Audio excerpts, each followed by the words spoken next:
nous poursuivons notre méditation sur la salutation angélique, nous poursuivons notre glose spirituelle sur la prière du Je vous salue Marie. Le Seigneur est avec vous. Lorsque nous redisons dans le Je vous salue Marie les privilèges de la Mère de Dieu, tous exceptionnels, parfois nous pouvons penser que celui-ci du moins, nous devrions en recevoir notre petite part. Car le Seigneur est avec vous, ce n'est rien d'autre que la définition même de la vie spirituelle, de la vie de prière. Or, la vie spirituelle est notre vocation et notre idéal. Et voilà ce qui nous pousse, avec tant d'autres motifs, à nous adresser à elle, la Vierge Marie, pour nous rapprocher d'elle.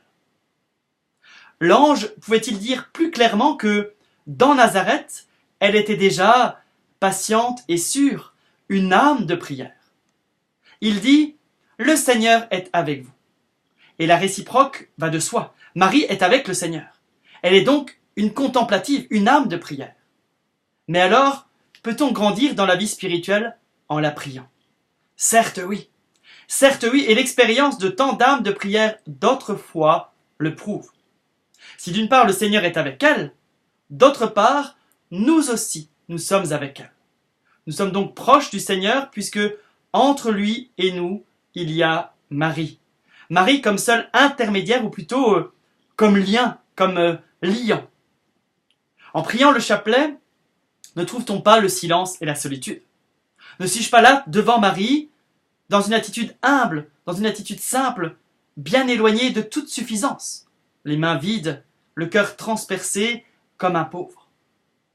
Et si parfois j'ai peur de m'ennuyer, je me dis que je m'ennuierais bien davantage ailleurs. Parfois je crois donner mon temps au Seigneur et à sa mère en pure perte. En réalité, je le sauvegarde. Comment en effet mieux l'employer? Je le sauvegarde et je reçois en surplus apaisement et confiance. Aussi, pendant que je dis doucement « Le Seigneur est avec vous », j'espère que ma propre prière et ma vie entière deviennent petit à petit contemplatives. Qualité toute désirable que je peux espérer si je vais avec Marie par le chemin réservé à ses enfants. De cette prière, il m'est arrivé personnellement de dire, comme vous sans doute, vraiment, cela vaut mieux que tout. Vous êtes bénie entre toutes les femmes. Avec ces mots, nous quittons la salutation apportée par l'ange pour passer au compliment prononcé par Élisabeth. Est-ce la raison pour laquelle ces paroles peuvent nous paraître moins importantes? Comment ne pas sentir au moins un changement de niveau? Alors pour les sauver, ces paroles, disons qu'elles prolongent le compliment précédent. Le Seigneur est avec vous. Elles précisent que le Seigneur est avec Marie. Non pas bien sûr pour surveillance et sévérité, mais par dilection, disent les théologiens. C'est-à-dire par amour tendre, par amour purement spirituel. Mais aussi, ne l'oublions pas, par choix. C'est en cela que Marie est bénie. Vous êtes bénie entre toutes les femmes, vient encore nous rappeler que notre Mère du ciel fait réellement partie de cette foule féminine à laquelle on la compare. La très sainte Mère de Dieu fut véritablement femme. Cuisiner, entretenir le linge, passons sur ses compétences qui, en ce qui concerne la très sainte Vierge, n'ont plus à s'exercer, mais aussi et surtout assurer une présence au foyer, avoir l'œil à tout, mettre tout le monde à l'aise, ne demander pour soi-même que le droit de servir et d'être aimé. Telles sont les qualités que nous pouvons trouver chez nos mères. La Mère de Dieu sut accomplir ses tâches avec une inégalable perfection.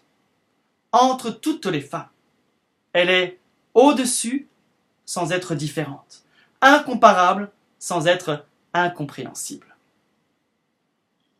Et Jésus, le fruit de vos entrailles, est béni. Ce qui accapare le cœur, l'attention, les soins de toute femme, c'est évidemment son enfant. Celui-ci peut devenir l'objet autour duquel elle se replie, inattentive à tout le reste et donc indifférente. Et la raison de cette indifférence paraît si profondément naturelle qu'on ne s'en choque pas. Mais c'est tout le contraire ici, dans le cas de la mère de Jésus. Voici que sa maternité même sera l'origine de sa relation inconditionnelle avec chacun de nous.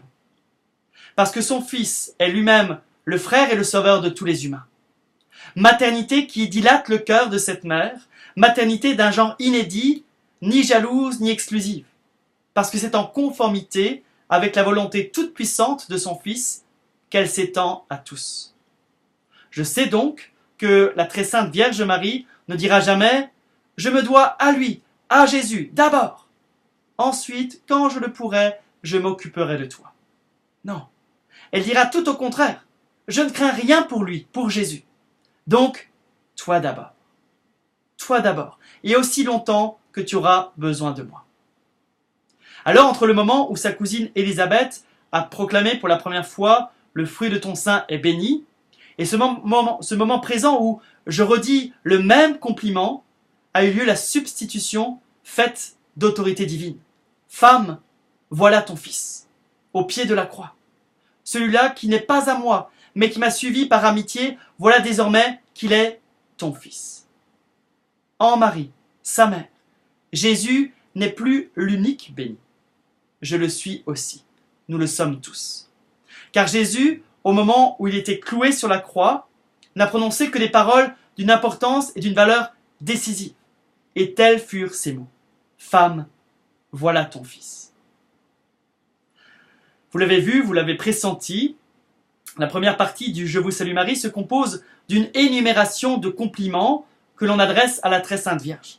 Une petite cascade de compliments, tous exceptionnels, tous vrais.